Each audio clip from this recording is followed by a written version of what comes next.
Hi, I'm Avery Polster, and this is my dance story, or my dance history, so to speak. My earliest memory was dancing around the house. I was always considered the dancer of the family, even though I never formally took classes or danced. I would dance to get a glass of water, dance to get a snack, or dance down the hallways, and I was always made fun of by my family, but it was like my unofficial role. Also, at parties like weddings and things, I'd always be dancing on the dance floor despite never actually dancing.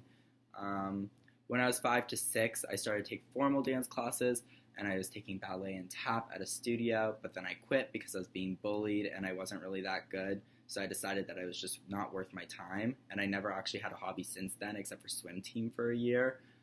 My sophomore year, my therapist told me, because I was having a really hard time sophomore year, that I needed a hobby or an outlet because I had nothing, and my friend wanted to go take a dance class, and I was watching Dance Moms and So You Think You Can Dance at the time, and it just kind of made sense to just try out a dance class and see what it was all about. And even though she left like a month later or a year later, I decided to keep going, and that's kind of like my start to dance. I fell in love, and I never looked back.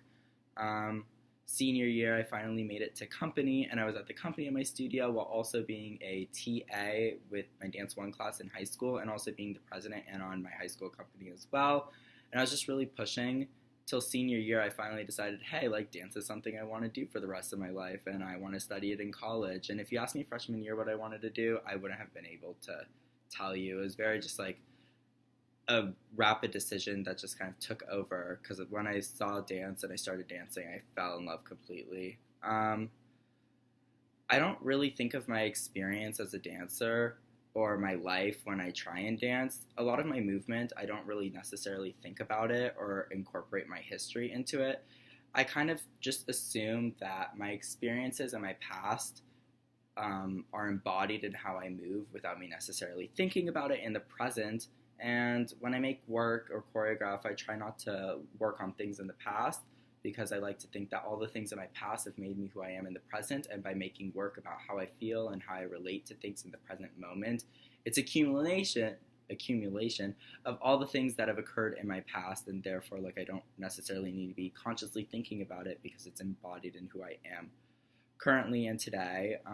But I like to really be a sponge and incorporate from every single class that I've taken before, and I'm very influenced by the people who I've taken classes from and have learned from. So if you look at my studio, you can see a lot of influence in how I dance. And if you look at my high school, you can also see a lot of influence in how I dance to where I am in the present day. And that's always changing based on where I'm taking classes and how I'm learning.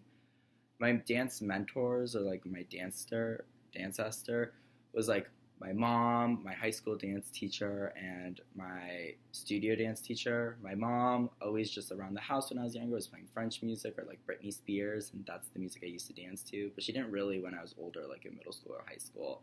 And my two dance teachers, because they know that I started late, and especially it was hard being the only boy in a lot of dance classes, and they always encouraged me because they knew that I loved it a lot and that I was trying to improve and saw how quickly I was improving, and they always just pushed me to be the best dancer I could be.